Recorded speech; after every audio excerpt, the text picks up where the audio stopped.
Are you ready for some Monday Night Crucible? Tonight, two worthy opponents, reigning champion Zerv the 9 versus hometown hero Banshee 44, who can provide us with the best equipment in year 2. I'm joined tonight in the booth by Chris Cluey, who's going to tell us what's what about the Crucible. Wait, hold on. This is satire, but we don't have express written permission from the NFL to use this. I mean, we use this no problem, right? I think we just have to let the bit go. It'll be fine. Let's get to the show. I feel a beat inside, as if I was alive. I wonder where it could come from. Metallic alloy framing, state of the art, amazing. I calculate every outcome, but I can't explain these numbers. Hey Bones, how's it going? Pretty good. How you doing, Swain? Doing great. How you doing, Birds? Well, I've been traveling for work, and I haven't been able to play Destiny for the past 5 days in what may have been the most exciting 5 days in Destiny history, except for the 5 days before that. So I'm dealing with it is how I'm doing. Deal with it. That's your mistake for going to Seattle where there is no technology, but we all knew that. Not this episode. Give it a rest. How's for the guy who can't play Destiny? I got to live vicariously. How has your week been? Swain, what's Destiny been happening for you this week? All sorts of stuff. Start off last night, me and Bones trying to get the black spindle. Oh, yeah. So we can infuse it into our other guns. I missed this whole thing. What happened? Essentially, the black spindle was just like a secret part of the daily heroic. Black spindle was an exotic that dropped from it, but it was insanely difficult, like on par with like most of like the raid and all the other things we've done so far that have been tough. It had a timer, so like everything got more intense. It was fun. It was a great addition to the game. So we did that. I've been working tirelessly on my Crucible quest. It's probably the longest quest in the game, but I really want those weekly bounties, and I'm going to get it done. What about you, Bird? Well, no, you haven't done anything. What about you, Bones? What have I been doing this week? So much. I mean, we played the raid. We didn't finish it, but we're going to jump back into it. I'm not too concerned about it. You know, I kind of love the idea of having more to do down the road. And that's been my vibe this week. We went so hard the first week on everything the Taken King has to offer. But now I'm like, oh, there's still more. Let's let it ride for a little bit. I want a quest to do in a month from now. And Taken King has that option. So I've just been slowly picking away at different things, but I have been trying to get into the Crucible and test out some guns, get a feel for my new build. I've been really experimenting with exotics, and I want to talk about the few that I do have this week. But I've just been trying to get a feel for everything and really trying to get a sense of the Crucible now. And I've had some fun games. I'm really enjoying myself, and playing with teams this week has been great. So that's what I've been doing. I like the idea of slowing your roll a little bit. Like, you know, I think we've approached previous expansions by kind of understanding that we're going to eat the whole thing up in 2 days or 3 days, and that'll be it, and it'll be fun, and we'll be done with it. And Taken King, you just can't do that. And so I think, you know, I'm starting to think about it. You know, when I come back, I don't want to try and go for the completionist. Let's try and tick every box right away, because you just can't do it. There's too much to do. I kind of want to say, all right, well, what is my goal this week? What do I want to accomplish? Let's focus on that quest and not, you know, go crazy and drive my girlfriend nuts, you know, trying to turn every single quest in within, you know, the first 2 weeks of this expansion. It's a great way of looking at it. Doing chunks at a time. Yep. And not driving our girlfriends crazy. Yeah. Hey, listeners, how are you guys doing this week? Pause for imaginary response.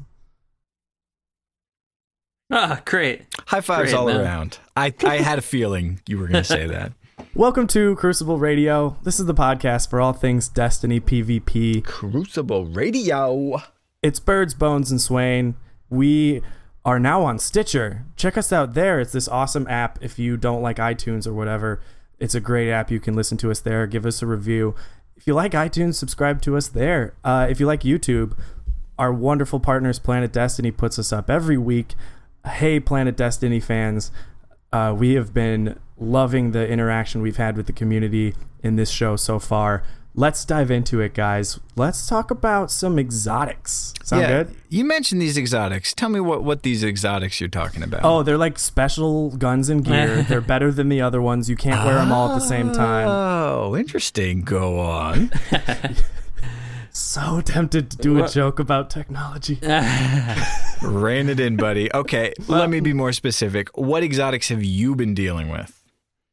I have had a few, actually. I've been trying to focus on the gun specifically because I don't have a lot of the new pieces of gear, or at least not for my Warlock yet. I'll talk quickly about the gear that was for sale with Xur. The Impossible Machines. If you've been experimenting with Stormcaller like I have constantly, the Impossible Machines offer Landfall, which is the incredible thunderstrike to the ground when you do pop your super. And I was thinking this is a fun perk for PvE floating above mobs, but I didn't really think it would apply in the Crucible. I jumped in anyways because I didn't have a lot of other gear, and Light Beyond Nemesis was not serving me for 6s, and I found that Landfall is fun and good. It is strong, and if you are playing a vertical game and maintaining spaces and height above people, I mean, especially with Rift, jump right over there, boom, hit the ground. You don't even have to worry about the person below you. You get that kill counter and then immediately focus on the guy behind him. And it's a really fun perk. So I've been liking those exotics. There might be better ones out there as they slowly start to surface and I get more engrams. But for now, definitely fun for the Crucible. Swain, do you have any gear that you like specifically? Well, I mean, I also picked up 3 of coins and kind of went 3 of coin farming this week. And enjoy it while it lasts. especially for me, because I don't have a lot of exotics, so any of them are really great, even if they are year 1 or year 2 versions of year 1 exotics. And the year 2 Suros, man, I might be in love with it. It's kind of great. It's got that speeding up perk where instead of slowing down like the everybody hated on the year 1 Suros, it speeds up towards the end, kind of similar to how Thunderlord will speed up as you get, you start to focus your fire. I love it. It always kicks in at the perfect time. You need to finish the kill, and you're like, if this keeps going, at this rate, I'm not going to be able to kill them. But it just speeds up and finishes it off. But speaking of auto rifles, I did get the Titan, the Fabian strategy. I leveled up my gunsmith really quickly, got to level 3 this week, dismantled a bunch of guns, and got it last night. Haven't really got to play with it in PvP, but we did some court with it, and it feels like when you're holding a Jolder's hammer or like a BTRD with how stable it can be. Mm-hmm. And then as you're getting your kills, the crowd control that's an intrinsic on the gun starts to kick in, and you're just like knocking them off one after another. It's got a kind of small magazine, but it hits hard. So I'm kind of interested to see how it plays out in PvP. I don't think it's going to be, anything game breaking, but it should be interesting. Birds, anything you love? Anything you get before you went to Seattle? I actually, so I stocked up on 3 of coins. I sort of realized that, something is broken here. And I spent every last strange coin I had buying 3 of coins and going farming. And I got a whole lot of year 2 versions of year 1 exotics that I probably won't end up using that much. But I happened to land not 1, but 2 different Graviton forfeits. This is the Night Stalker helm that grants you Shade Step.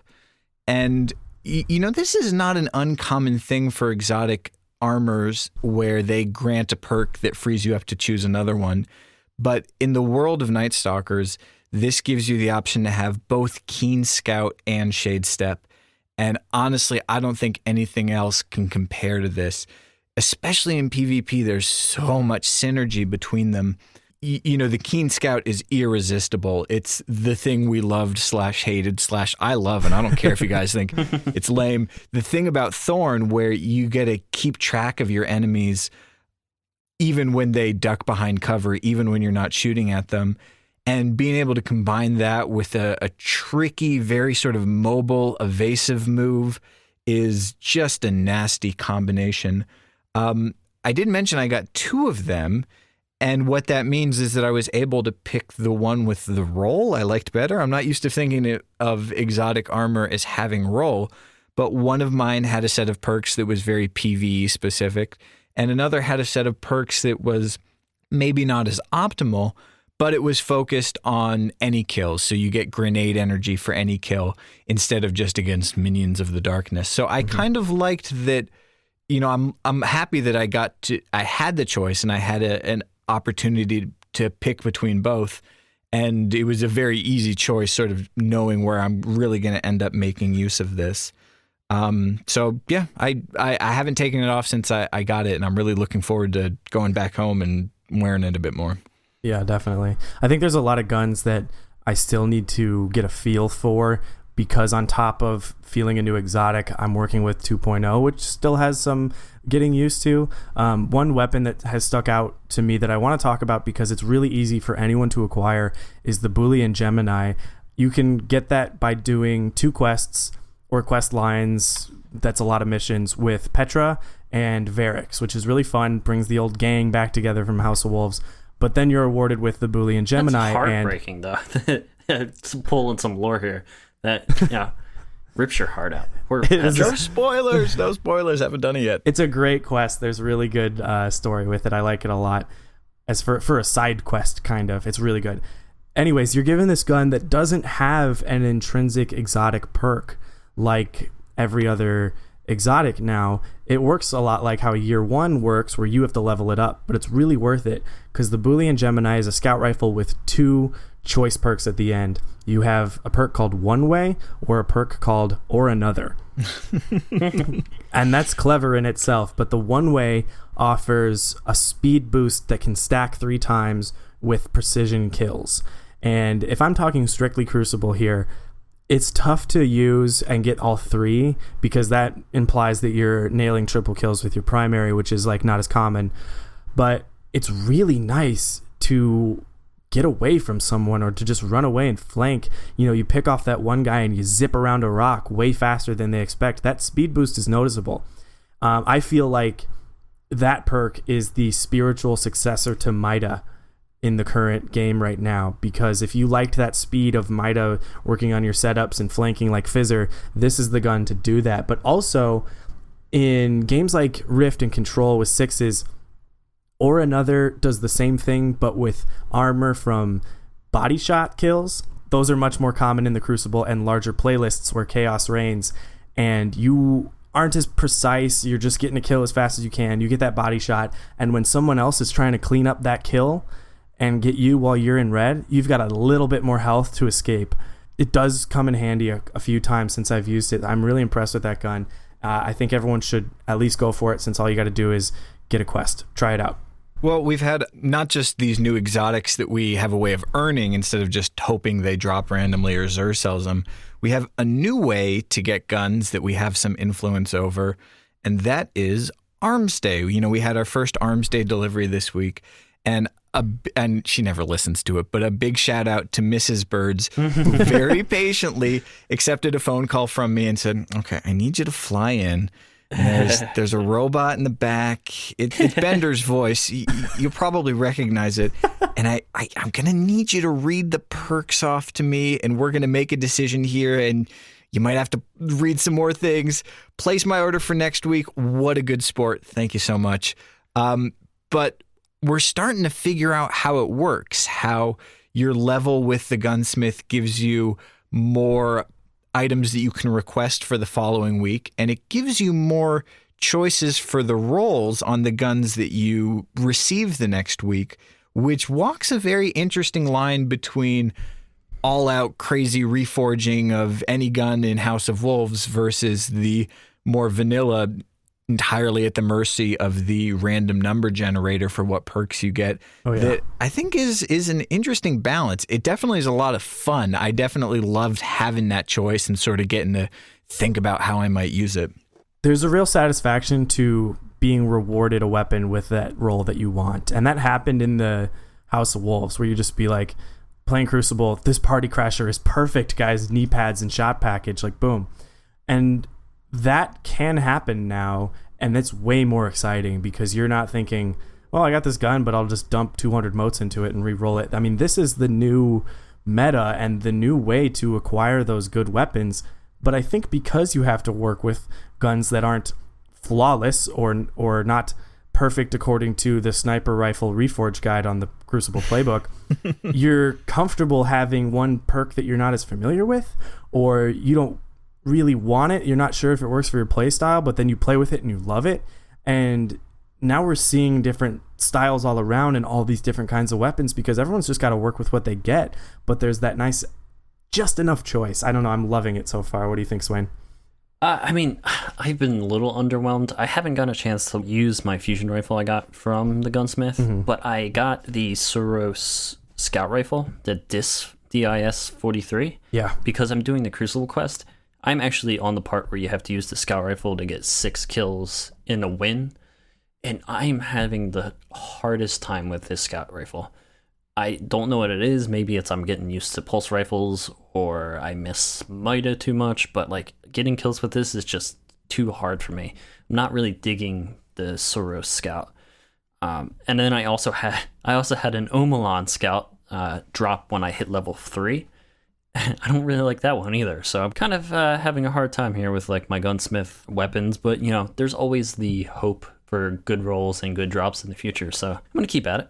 I ordered the Scout and the fusion rifle as well.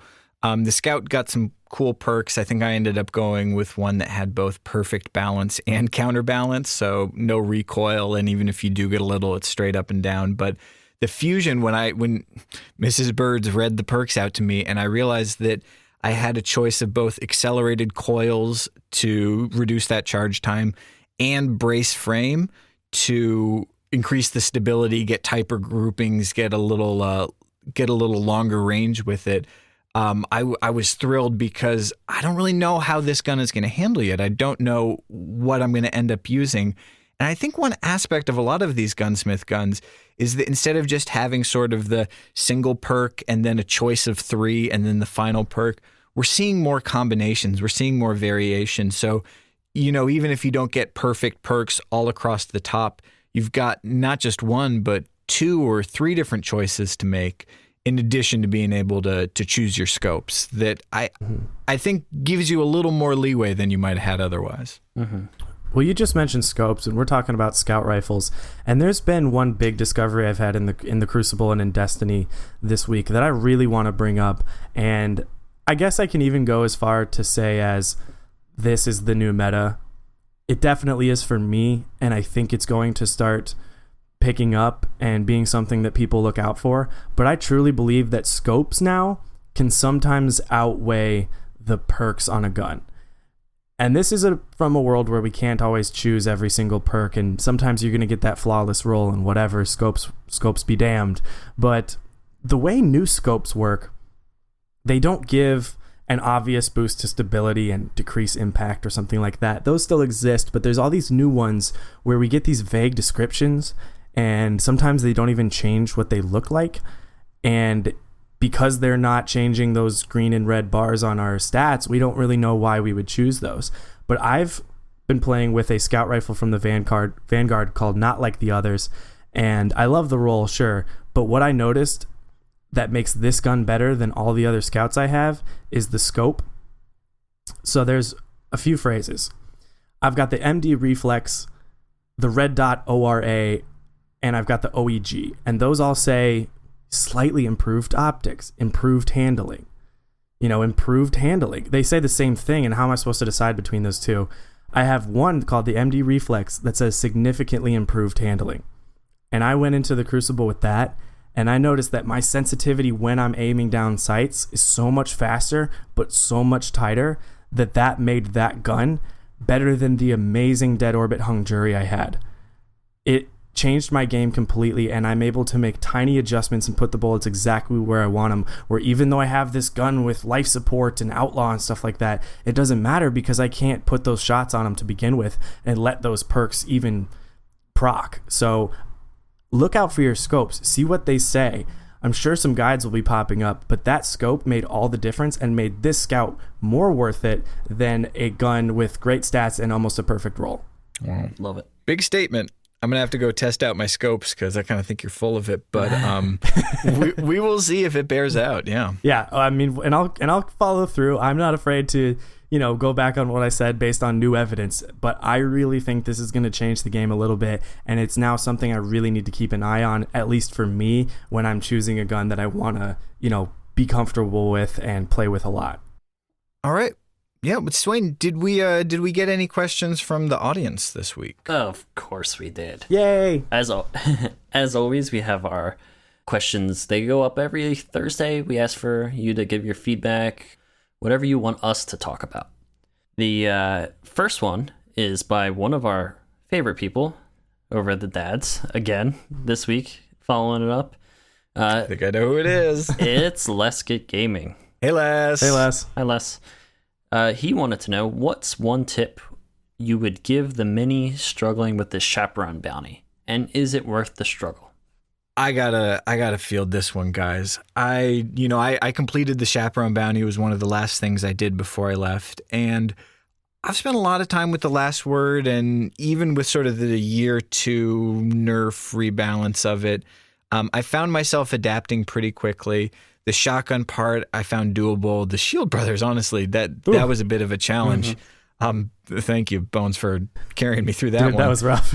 Just running around, let you deal with everything while I try and unload the Fourth Horseman into him. But, a lot of people have complained about this quest, and people have had issues with sort of the larger Crucible quest line that unlocks the challenges that can give us Nightfall level rewards. And a lot of these seem very, very challenging. I mean, it's one thing to get a couple kills in a playlist that you like, or to win some matches when you've got a team rolling with you. But sooner or later, you're going to encounter one of these challenges that is really, really tough. In year 1, we had the Thorn bounty, and that one was very easy to go negative on. But we didn't really experience this kind of challenge. And I guess I would just say, for everyone who's finding themselves stuck, let's take a step back and think about why this exists. Bungie wanted us to have to experience the whole game and to be challenged. And I think it's very easy to sort of get tantalized with an exotic gun at the end of it. I mean, I can't wait to get my hands on the chaperone. But the reality is that you're going to get the gun, you're going to play with it, maybe you'll love it, but in all likelihood, you'll probably put it away after a little bit and you'll cross that box off of your list. But try and appreciate it for what it is. I mean, Bungie is saying, all right, I'm not going to really explain the mechanics. They're going to be weird. It helps with streaks, but I want you to take the last word and I want you to rock it in the Crucible. And for some people, that's going to be easy to do and they'll knock it out in a couple matches. And some people, it's going to take a lot more matches. And some people are going to have to start over and say, what the heck is this gun? How am I supposed to use it? There's a lot of challenges in the Crucible quest line that are in game modes that seem impossible. I would just encourage everybody to enjoy the process, enjoy the challenge, enjoy having something to do other than just load up a playlist you like and play it and hope you win. You are going to become a better PvP player from following these things through and from saying, all right, Bungie, I got this. Might take me a while to figure it out. So forget about the chaperone. Check it off and do the thing you want to do because it's fun to do and because it mixes it up a little bit. Anyone who's complaining about too many quests and too many challenges in PvP should remember what it was like in year 1 where all we did was play skirmish and play control and play rumble. Yeah. I'm thrilled and I'm going to be working on these forever and I couldn't be happier about it. Well said. Yeah. Second question is from Slamurai Jack. It's a frequent question asker. He wanted to know, despite year 1 guns being usable in the Crucible, is it a good idea or should we be finding a new arsenal over easy familiar wins? Swain, I feel like you have thoughts on that for sure. Definitely. I've expressed in the past, like whenever someone uses a year 1 gun or I look up in the right and I see that, the Thorn, sorry birds, or something like a hopscotch, I immediately be like, what are you doing? Like, there's so many new guns, there's so many new exotics out there that I don't feel like you should be wasting your time using the older stuff. As good as it is, there's going to be something out there there's going to be that next thing. And don't you want to be a part of finding that next thing? Don't you want to be the one that be like, oh, guys, check this out. I have this great roll on this Omelon scout rifle. You're going to be so envious. And it's especially going to kick in when Trials of Osiris rolls around and you want to jump in and you want to be competitive, and all you've been using has been a year one gun that you can't use all of a sudden, like a year one shotgun. But now you're going to be struggling. And I, for one, am excited for it because it's going to mean I have the upper hand. I've been using all these new guns. I've been getting adjusted to the new way of doing things. And you're stuck in the past. So my advice, put your year one guns away. Try out some new stuff. It may not work every time. It may not be as efficient as year one, but you will find something you like, and eventually everything will even out, and you're going to feel a lot better for it. I could not agree more with that. Agreed. You already knew that, but... Upvote. Well, our last question comes from, I don't even know how to say this, M.I. Cotuli? Micotuli. Is it Italian? Yeah, it sounds about right. Let's go with Italian. Okay. With the meta relatively balanced right now, are you worried that previously requested frequent balance patches will hurt it? Bones? Boy, do I love talking about the meta game right now. Yeah, we had a unique thing happen in video games where we had to wait a while before a huge update came in. And yeah, it was great in a lot of ways. And yes, there's also things that need to improve. But with a more frequent balance patch, they won't be 3,000 words long anymore. We will not have a solid day of afternoon reading to do every time we get a patch, which I think is a good thing, because that means with shorter patch notes, we'll hopefully be addressing small problems. Not major, everything is out of whack issues, but small problems like, this gun doesn't perform like other weapons in its archetype. What's up with that? Or this is just not fun, or, this thing is not working. But it doesn't have to then send every other type of gun careening out of control or develop some domination from hand cannons or thing like that. So I think it will help a lot, and I think we need to not consider 2.0 as the standard for patches. But another thing to keep in mind is that we're going to be talking to John Wisniewski next week. Oh my god, I can't wait, you guys. He is the John senior. Wiz.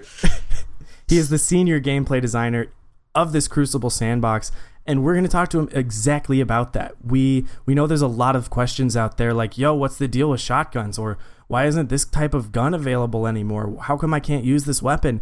And we will talk about that because there's a logic behind the madness of trying to balance this crazy world. So keep in mind that that's going to be discussed. Stay tuned. It's going to be really cool, and we're going to get an inside look. So I'll let John do the rest of the talking when it comes to the balance and meta. If you want to ask John a question, you can always find us at Crucible Radio on Twitter. You can even email us, crucibleradio@gmail.com. Do it. Email us. You can send us your questions for them.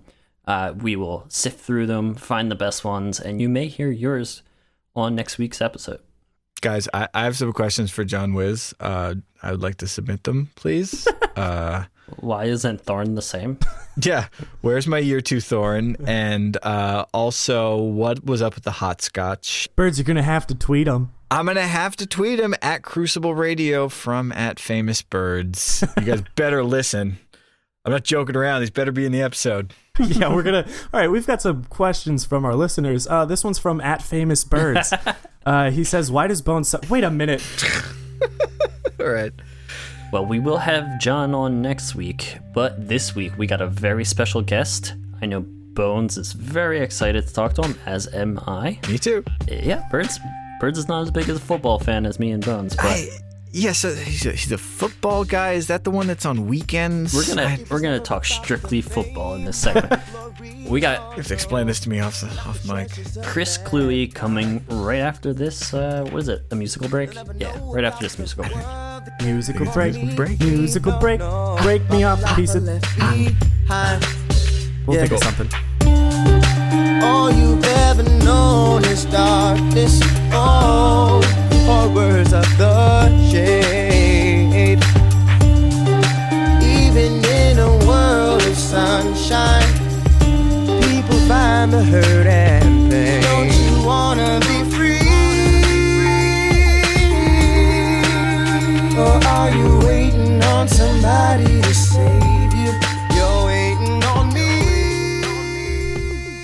everyone, Bones here. Wanted to say hi. Thank you so much for tuning in. I hope you're enjoying the show. There's plenty of ways to interact with us if you want to. You can follow us on Facebook. Just search Crucible Radio. Follow us on Twitter at Crucible Radio, of course. And if you want, you can actually interact with us or other fans of the show and Crucible fanatics at the Bungie group. Just go to bungie.net, Crucible Radio. It's a perfect way to find teams to roll with and stuff like that. Other people who are focused on the Crucible. Make sure you're listening to us on iTunes. You can subscribe there. We've got exclusive content. We've been hyping our PvE episode. It's going to be great, and that's going to be soon, but you're only going to be able to find it there. You can also check out Stitcher. We're on there now. Podcast Addict for Android. There's plenty of ways. Just a quick note, we had some technical difficulties on this next segment, and the sound quality is a little rough, but it's a fantastic interview, so please enjoy.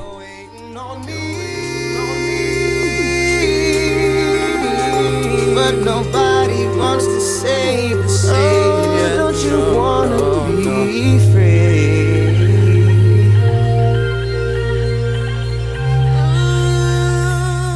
Well, hey everyone, we have a very special guest tonight. We are sitting here in the virtual studio with gamer, activist, athlete Chris Cluey. Welcome to the show. Yeah, thanks for having me on. Thanks for coming on. Yeah, thanks, man. So for some of our listeners who might not be familiar with you, you kind of have a different background than most of our guests on the show. So give us a little rundown of your whole thing, I guess. Sure. So I was a punter in the NFL for 8 years, primarily for the Minnesota Vikings. And I did a pretty good job, if I say so myself, not to toot my own horn. But I do hold almost every single record in the Vikings punting record book. So I like to think I was doing something right. Yeah, achievement. And I have 0, so it sounds pretty good to me. my KD ratio was all right in the NFL. But then I spoke out on same-sex marriage. The NFL really didn't like that. My special teams coach really, really didn't like that. And then I was out of a job. So I had plenty of time to play games. Yeah, lots of time to play Destiny. So now I'm here to impart my Destiny PvP Crucible knowledge to everyone listening, who I'm sure knows way more than I do. Well, so, out of all the games, have you always been a gamer? And I guess, how did you get into Destiny in particular? Yeah, so I've been playing games since the original Nintendo Entertainment System. With, the Mario Duck Hunt Duel cartridge. That was my first game. And, I've been playing ever since. Got into MMOs with Ultima Online. A friend of mine had it and started playing it. I was like, wow, this is amazing. I got to get this. So played that, played EverQuest, Dark Age of Camelot, whatever the space simulation game was. I forget what it's called. I think it was like Jumpgate or something like that. Obviously played WoW. And then, just been playing ever since. And played Counter-Strike back when the beta, when Counter-Strike was a beta, and the carbine still had the silencer and the scope, which was amazing. Deep cut here. Yeah, deep cut. A good 3% of our audience is going to be so thrilled right now. Right? So. Yeah. I aim to please the small group. But I picked up Destiny because a couple of my friends were playing it, and I think it was right around when House of Wolves came out. I didn't play kind of the original Destiny. And I saw a bunch of reviews that said House of Wolves is doing a lot of cool things with the game. And I was like, okay, this seems to be a good point to pick the game up. And, I liked it a lot. I thought the House of Wolves expansion was really cool. And then obviously with the Taken King, it's gone. Like, this is what Destiny is. Like, this is fantastic. Yeah, exactly. We got lucky. We all, a couple of us here, me and Bones, we started from pretty much the beginning. And it's been like, gotta hang tough. It's getting better. Some growing pains there. Yeah.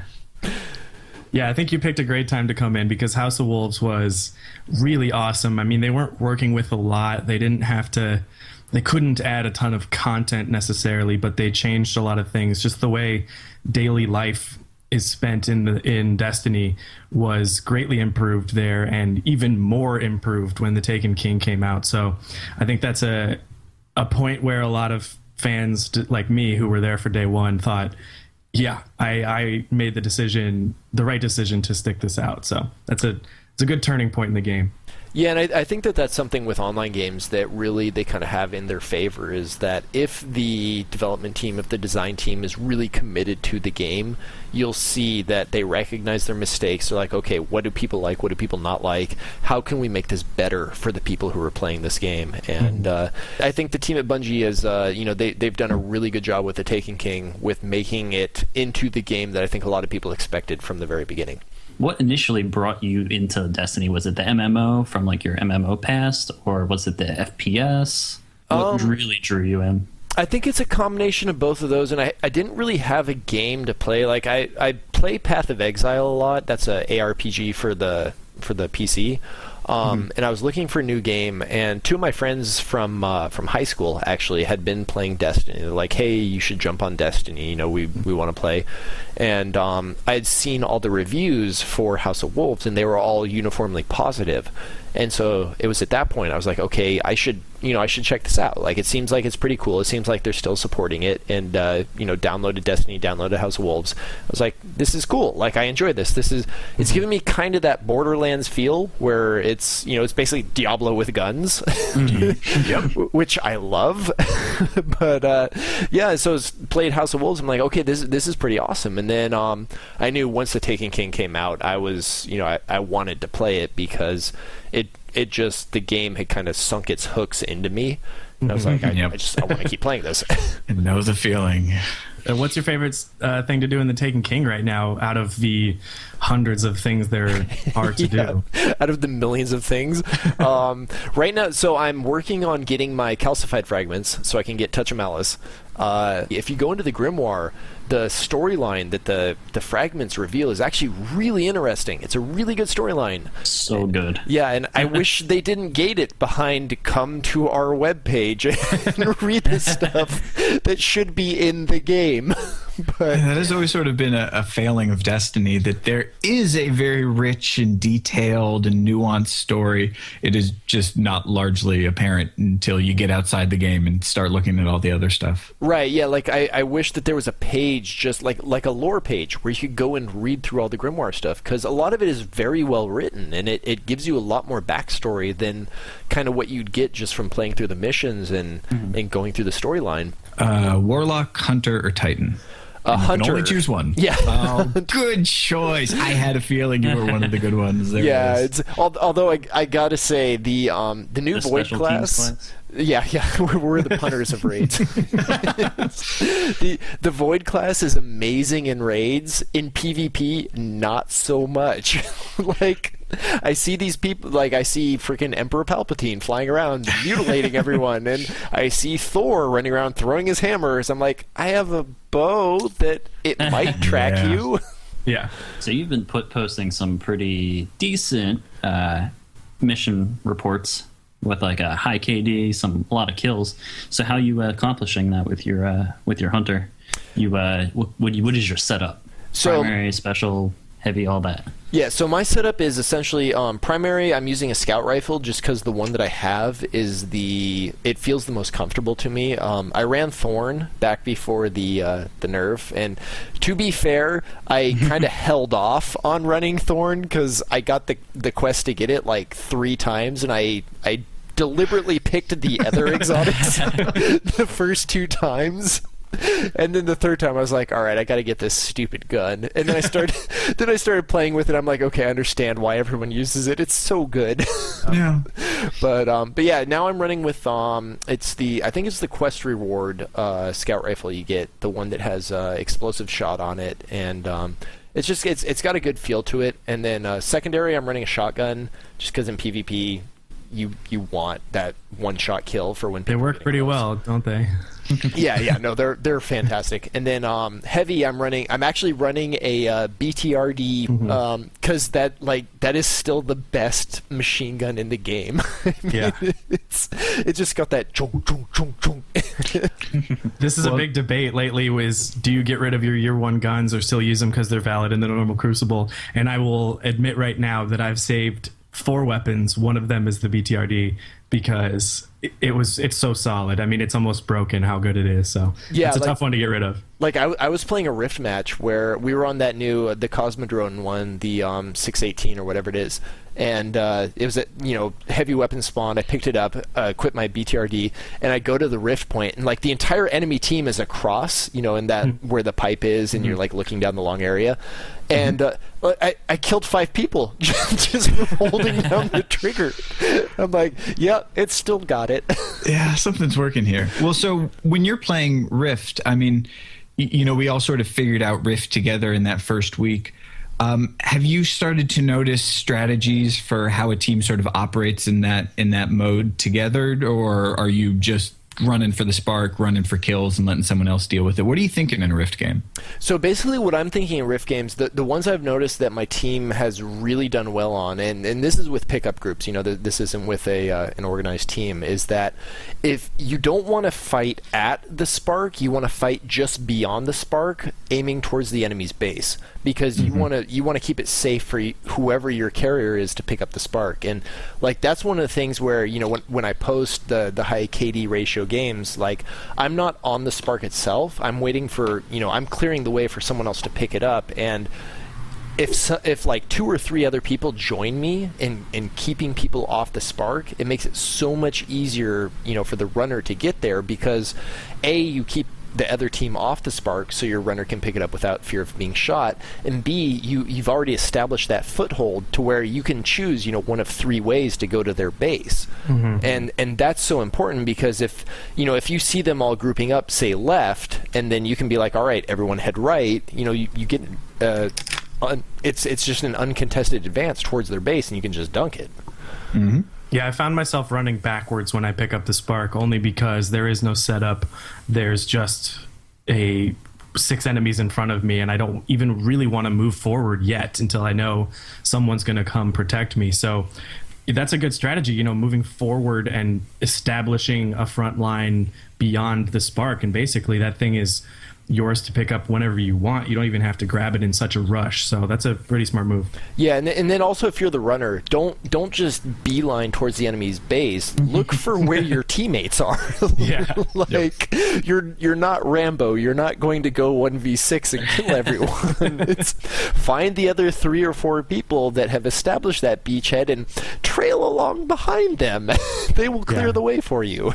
One of the things, obviously, that I've noticed is that teamwork really is a huge thing in the Crucible. And for anyone listening, if there's nothing else you do, if you're in a Crucible match, just find someone else on your team and tag along behind them, and then shoot at whoever they're shooting at. Because anytime you have a 2v1, the 2v1's going to win, and now you've taken out someone from the other team, and your team can advance faster, you get more points. It's all about sticking together, and really it's the teamwork aspect that determines whether or not you're going to win as a Crucible team. And that holds true if it's a pickup group, that holds true if it's a pre-made group. I mean, it's all about how do we focus our firepower in the most advantageous way, and then focus it on the other team, so that way they're stuck respawning and we're busy taking objectives.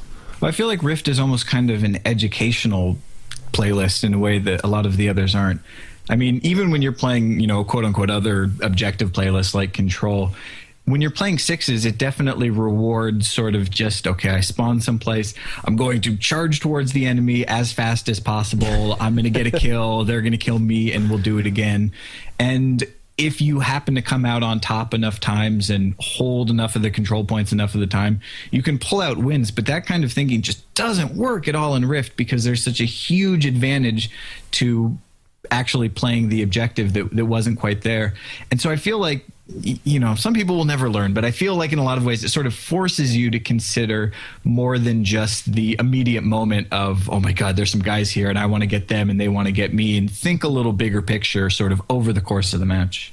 Right, and that's one of the things in PvP that is a huge lesson to learn, and it actually took me a while to learn too in Destiny, is that patience is a virtue. You don't want to go charging at the other team, because 9 times out of 10 you're just going to die. You're going to you're going to run into 2 or 3 people. They're going to kill you, and you get nothing out of it. Your KD ratio sucks. You're not helping your team. You're feeding points to the other team, and that's just a bad way to play the game. So what you want to do is you want to hang back. You want to learn the map. You want to figure out, okay, what are the fire lanes? Where are the alleys that people tend to funnel towards? And then how can I get a good position to pick them off as they're coming through these lanes? And once you figure that out, once you learn patience for each map, then you start to see your KD ratio really go up, and you start to see your team winning a lot more because you're not just giving points to the other team, you're taking points from them and using it to win the game. Absolutely. It's interesting to hear you talk about that, because you sort of described like a series of epiphanies I had sort of learning to play PvP in Destiny, which for me was really my first competitive shooter. I'd played other FPSs before. I mean, I guess I'm sort of curious, as you sort of get your bearings for Destiny and the Crucible in particular, and then also learn the sort of bigger picture strategies. I mean, what were the big moments for you along the way where you felt like you were playing an entirely different game all of a sudden? The first one was definitely learning that control is based around killing other people, not controlling the zones. Yeah, very true. Yeah, like I don't think they do a very good job explaining that for the control. Shaxx is like, get them all. Right, yeah. Like, oh, sure. Yeah, sure, I'll go capture the zone. I got points. Oh, wait, they killed me and they got triple the points because they control the zones? I'm not sure what's going on here. But, yeah, it's know what the format is and what the format rewards. So, like, for example, control. If you control 2 zones, that's fantastic. Don't go get that 3rd zone, because now the enemy's going to spawn everywhere on the map. If you only control 2, you know where they're spawning, and you can pick them off, and you'll win the match so much easier. For Rift, establish that beachhead. Make sure you control the objective, and that you can then provide a lane for your carrier to advance down. If you're doing elimination, or one of the Rumble is just free for all. No one cares about Rumble, but I care about Rumble, but it is a free for all. I'll give you that. If you're doing like one of the Trials of Osiris type ones where it's 3v3, stick together with your team. Don't run off with everyone else. Be ready to res people. Like one of the things that infuriates me is seeing someone they're busy shooting at someone else that's like way down on the other side of the map, and I'm sitting there waiting for them to res me. It's like, you get a shield. You get a shield for rezzing me. It will help you. Yeah, and 100 points. Yeah, we get points for you saving me. It's just as good as a kill. Definitely. So, yeah, I mean, it's basically, know what the format is, know how to maximize your points doing it, and always stick together with your team. Like, that above all else is that, people working together will always defeat the lone Rambo. Like, there's no exception to the rule. Yep. Well, one of the most talked about hot button issues in the Destiny world right now, particularly in the Crucible, is the transition from Destiny to a casual game to possibly an esport. It's what everyone wants to see, and I know Bungie hears about it all the time. Do you have any experience in the world of competitive gaming or tournaments or anything like that? And do you think Destiny has what it takes, or what else might they need to get there? So I've actually consulted with Riot, the makers of League of Legends, about kind of how to make that transition from esports to like NFL level esports. Yeah. Because right now League of Legends is doing really good. Stuff like Dota is doing really well. Counter-Strike's doing really well. But there's a difference between where esports is at now versus where like the NFL is at now, where Major League Baseball is at now. And so one of the things I told them is that you really need to focus on making the teams into something that people can identify with. And in terms of Destiny, until they have it where it's actual teams competing against each other, so say you have like a Team Solo Mid or a Counter Logic Gaming or a Cloud9 or something like that, until you can have that in game, then it's going to be difficult to establish that esports persona, because you're competing against the other esport games that already have that there. And so I think for Destiny to get to that level, they need to have something where you can have a team where it's supported by Bungie itself, and where it has an online presence, so people know, okay, here is an esports match happening, here's where I can watch it, here's where it's being streamed, because a fan doesn't want to have to try and search out everything, in order to watch this game. Like the true fans will, they'll do whatever it takes to watch it, but you don't need to worry about the true fans, because they're going to watch no matter what. You need to grab the average everyday Joe who doesn't really know what they want for their entertainment tonight, but hey, if this sounds interesting, I'm going to go watch it, and if that happens to be, the Destiny match, well, I'll go watch that. And so I think that that's the main thing they need to do, is establish a structure within which teams can operate. And part of that is making sure that everything is completely 100% balanced, or maybe not 100%, but like 95% balanced. Yeah. So it's not whoever has the best exotics, whoever has the best legendaries wins the match. It's, okay, everyone's on a fairly equal playing field, and it's player skill that determines who wins. So, I try and think ahead to the future of, Destiny as an esport, and it's probably going to be a while till we sort of have the packed stadiums that something like StarCraft can pull in, if ever. But, it's kind of an enjoyable time right now. I mean, we're still in early days, Destiny-wise, and there's a lot of experimentation on Bungie's behalf. I feel, outside of a very kind of small and inclusive sort of competitive scene, the Crucible is not a very serious place. It's a pretty common thing to sort of blow off some steam, play a couple matches. They've definitely brought out sort of the PvE sort of thinking with Crucible quests and sort of focusing on specific goals. And so looking at something like a popular esport where there's tournaments, and then looking at something like the NFL where, we're talking about a multi-billion-dollar industry, do you worry that the presence of that kind of money or that kind of exclusivity or just that level of play, do you see a downside to that in Destiny, that we're going to lose some aspect of this fun game we play with our friends right now? It's different, I think, in terms of esports as compared to like physical real world sports, in that in order to make it to the NFL, you need to win the genetic lottery, basically. Like there's no way you can practice enough, you can work hard enough. If you don't have the physical tools, you're not going to be able to compete. But in something like an esport, while you may not be able to compete at the top level that other players are playing at, you can still play on the same field.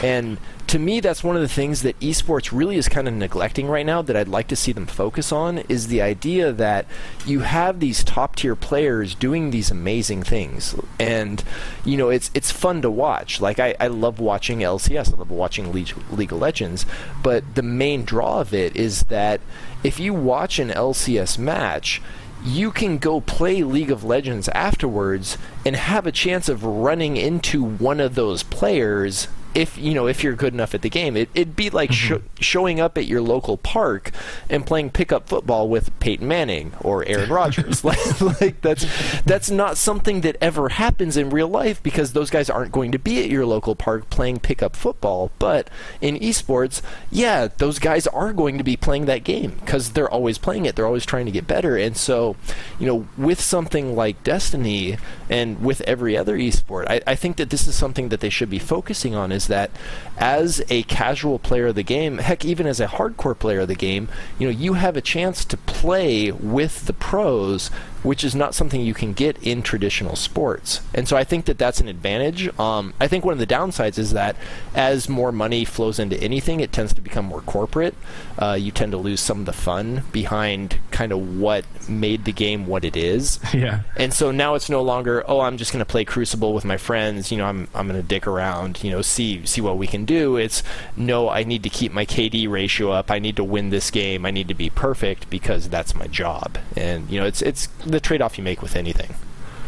Yeah, definitely. That's really interesting. I think we'd kind of enjoy the nice little underground vibe that exists in Destiny right now with sweaty matches and stuff like that. But I guess until it's big like that, we only have so much to do, and we can enjoy the nice grassroots movement that we're currently in. Right, yeah, and it really is kind of where football was in like the 1920s, where baseball was in like the 1900s. It's a group of people getting together to do something that they really like to do, and then there are other people who will watch it because they find it entertaining to watch, and it's not until that audience becomes a giant money-making machine that you reach the levels to where people are incentivized to pursue this as a career path, and other people will pay money to watch it in terms of like there's advertisements, or this is a product branding or something like that. So this is kind of early days for esports, so enjoy it while it lasts. Yeah. But I definitely see esports taking off and taking over a lot of the realm that traditional sports occupies right now, simply because the barrier to entry for esports is so low now. In traditional sports, it's like soccer, all you need is a ball and a surface to kick the ball around on. Baseball, all you need is a stick and something to hit. Football, you can just run into each other outside in your backyard. like that barrier to entry is not very high, and I think esports is very quickly approaching that same place. I'm going to do the most amazing transition here and go A to C and get into my question about the mental game. But you mentioned old-timey baseball. So in the words of Yogi Berra, who just passed away this week, my favorite quote of his is, "The game is 99% half mental." Yep. Was that not a beautiful transition? Yeah. It's like, what is it? Was it 50% mental, 50% physical, and 50% being aware? Yeah. Yeah. It's no. I mean, like that's the thing too. Is that you see that in traditional sports, you see that in esports. You can tell when a team goes on tilt, where it's basically they have the physical tools to compete, they have the physical tools to win, but they either feel like they're losing when they shouldn't be losing, or that something's going wrong that shouldn't be going wrong, and you see that loss of focus. You see that inability to take those physical tools and apply them towards winning, and so they end up losing a game that they shouldn't have lost. And I think that's not anything particularly related to any specific sport. It's more just human nature in general, and that we tend to dwell on the bad things that are happening. And I mean, I've done that in Crucible matches where I'm just like, oh, why are my teammates helping me? Like, I've never done that. I've never. I would dream of it. Yeah, like there'll be times when my older daughter, my 7-year-old, she'll be like, "Daddy, it's okay, it's just a game." I'm like, "You're right, it's just a game, but I want to win it." There's this blueberry on my team. Is it? All right, never mind. Yeah. It's like, well, and then I'll try to explain to her, like, okay, so you see what they're doing wrong is they're not focusing on the objectives.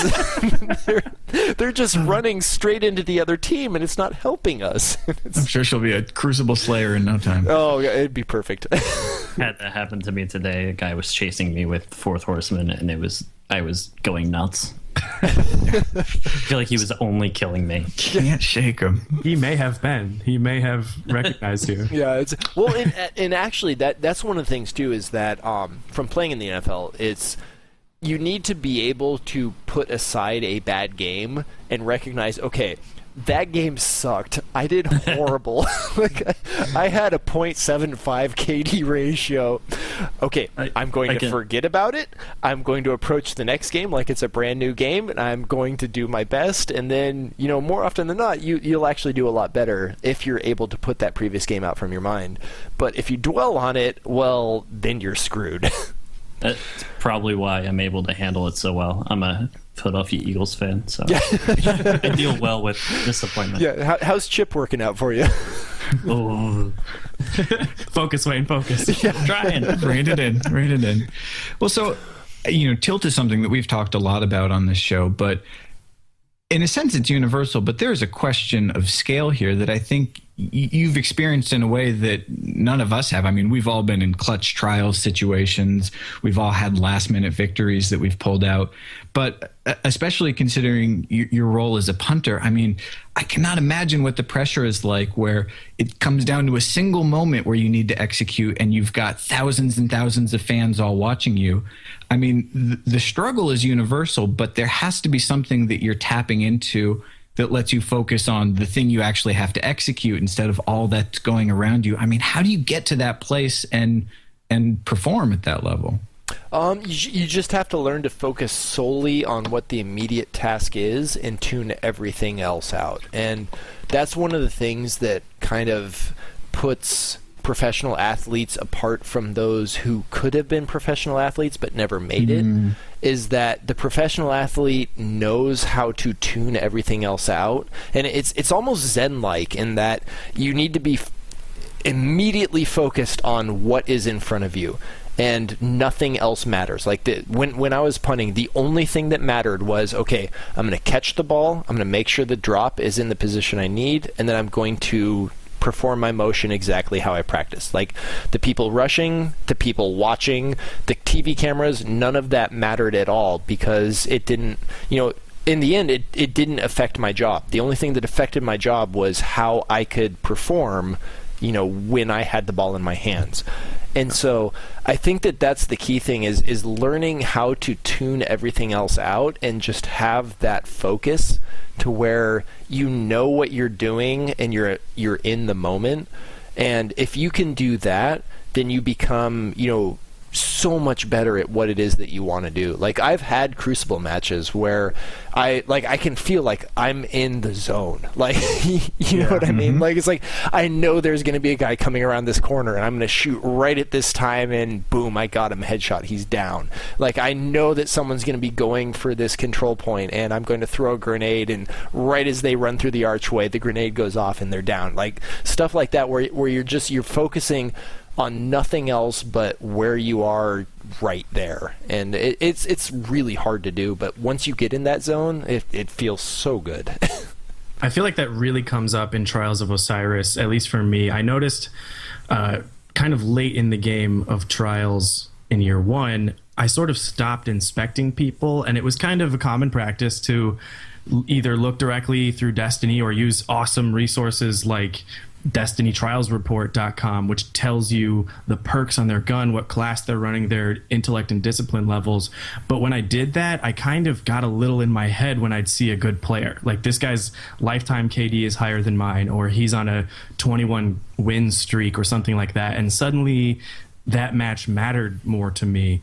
And then I realized when I just sort of think about every game being a game I'm comfortable with and not making it some intense personal standoff with some other dude, it becomes easier to just do what you're supposed to do in all those situations that you're used to. So if you are last man standing against a good team, you're not going like, well, this guy's so good, he can snipe, he's probably like a 50 DTR score.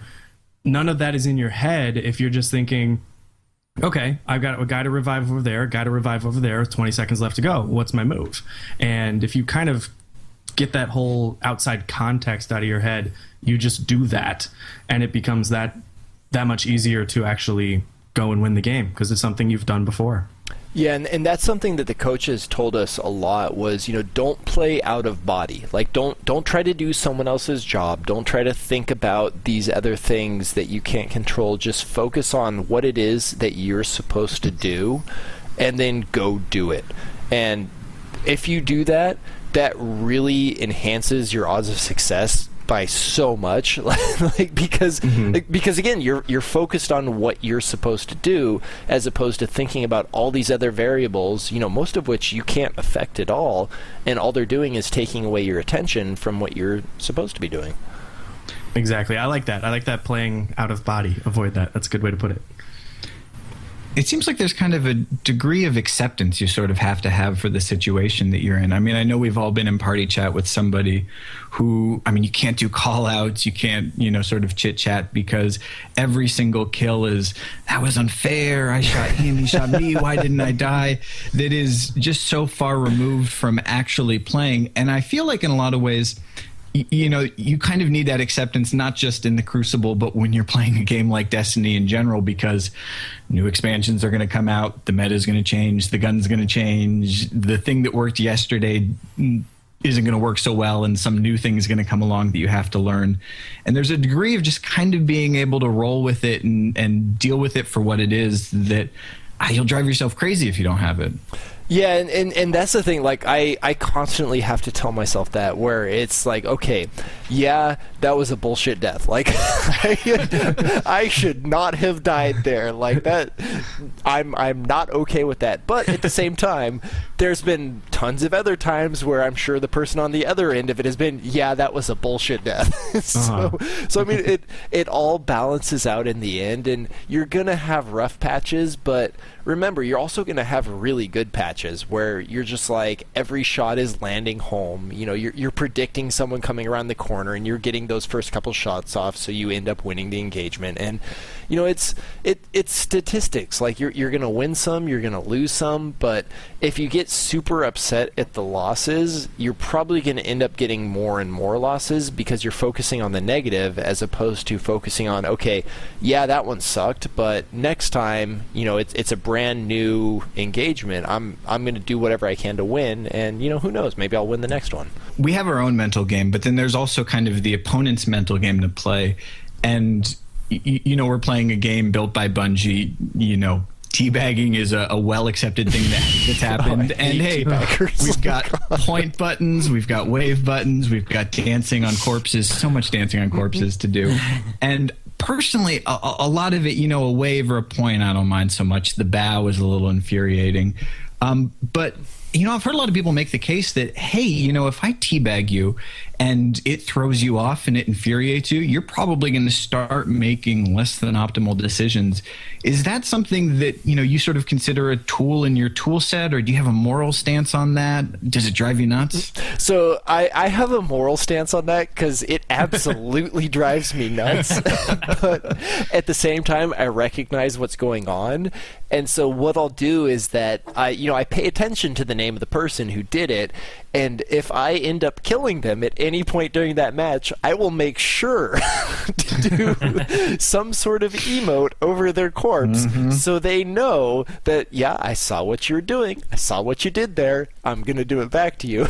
But you know, I think it is a valid tool, you know, within the PvP environment, is that if you can psychologically affect your opponent, if you can make them play worse simply due to, you know, a harmless action like teabagging or dancing, you know, because at the end of the day, that doesn't do anything to you at all. Like, you're already dead. They already won. Yeah. like there's nothing that they can do that's going to be any worse than you already dying and giving points to the other team. And so if you let it affect you, if you let it drive you into, okay, I'm going to Rambo the other team and, you know, just keep feeding them points, well, now you're giving the victory to that person, and you're showing that you don't have the mental fortitude to deal with something like that. I mean, in the NFL, trash talking was a part of the game. Like, there would be guys who would constantly talk shit to each other. Like, I was a punter, and I would be able to hear linebackers on the other team, on the rush team, like, they would be yelling shit at me. And like, I'm like, okay, that's pretty funny. So, I mean, I'm 15 yards away. I don't really care because my whole job is to just kick the ball. But you know, like, it really is something where the only effect that trash talk is going to have on you is the effect you let it have on you. So, you know, try and brush it off, try and just ignore it, because the main thing that other person is trying to do is they're trying to make you play worse. And if you let them, then you are going to play worse. You are going to feed kills to the other team. And, you know, that's solely on you. That's solely on how you react to the situation. I kind of like thinking about that linebacker really thinking ahead with his trash talk. Yeah. Like, it's second down, but if this goes well for us, then you're gonna have to so get ready, dude. Yeah, I'm storing up my punter trash talk quips. So when it comes to fourth down, I'm really gonna let him have it. It could be 6 plays from now, but just in case. Yeah, just in case. All I'm thinking is, like, he gets the tackle on you, gets the ball out, and just stands up and waves like the human wave. Right. Oh, the money I would pay to see a teabagging happen. Yeah, did you see a lot of teabagging in the NFL? Yeah, not a whole lot, although it does happen. It's so one thing to note is that when a defender makes a tackle, watch what he does when he's getting up, because most of the time they'll kind of rub their body on top of the person. as they're getting up. What's fun? And it's such bullshit, but it's like, yeah, that's exactly what they're trying to do. They're trying to make that person upset, so the next play they're thinking about, that guy just stuck his hand on my helmet when he was getting up. I'm pissed off. And then if you're thinking about that, you're not thinking about your assignment. You're not thinking about the route you're supposed to run, and then you're probably going to do a worse job. It's a mental game. I mean, that, like Richard Sherman, for example, that guy is fantastic at his shit talking, and the key thing is he backs it up too, because if you can't back it up, then you're going to be in some trouble. But it's all about getting into the head of your opponent, and if it makes him play worse, then that's going to help your chances of winning. You're pretty active on the internet and in the gaming community and stuff like that, and I was wondering if you have seen any, I don't know, displays of good community versus bad community, if you've noticed the Destiny community behaving in a certain way at all, because like we kind of touched on at the beginning, this was a sensitive subject as a video game in its early years and stuff like that. And like, what are your opinions on how you think and talk about the game online, or just sort of interacting with people? I feel like there are a lot of people who are genuinely interested in giving good information and, trying to help other people. I mean, just the Sherpa program that they have, where it's like, okay, if you can't finish this raid, if you can't finish this encounter, we have people who have done this. We have people who can guide you through this, so at least you can experience it. And I mean, I've played, like I said before, I've played tons of MMOs. I mean, I played WoW for a long time, and there really wasn't anything like that where it was like, okay, if you want to run through Black Temple, if you want to run through Sunwell, there wasn't a Sherpa program where it's like, okay, here's a group of people that are going to carry you through. I mean, I think the closest was, you could pay for a spot in a raid in order to try and get loot. Whereas Destiny, I feel it's like, if there are groups of people that will say, hey, we've beat this encounter, we've got it down, we feel like we can carry you, and we're going to carry you through this content, so that way at least you can see what's going on, and then hopefully in the future you can pay that back to someone else. So I think it's a pretty good community, and I've have nothing but good things to say about the people I've interacted with. I mean, I've talked to tons of people through Twitter that I'm like, I need to do this quest, I need to do this raid, and people on Twitter are like, hey, let me help you out with that, my guild does that, we can go do that, and that's fantastic.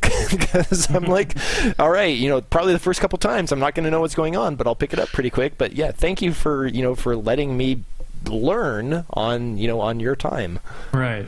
It's definitely one of the reasons I stuck around, is the community being so positive and helpful. Yeah. No, I've nothing but good things to say. Yeah, I mean, when I first started playing Destiny, I was definitely a PvE player, and I had a lot of PvP anxiety and just bad memories of like getting killed and then yelled at by strangers, playing Call of Duty. And it seems like there's, in a lot of online gaming, there's just kind of a baseline level of hostility that can be very specific and also just sort of very general. Just, one of our previous guests, Invictus, sort of talked about this idea that there's something with Destiny where by forcing PvP players to also play PvE to get the stuff they want, we're saying this isn't exclusively you against the world. This is a place where you have to cooperate. You have to build relationships.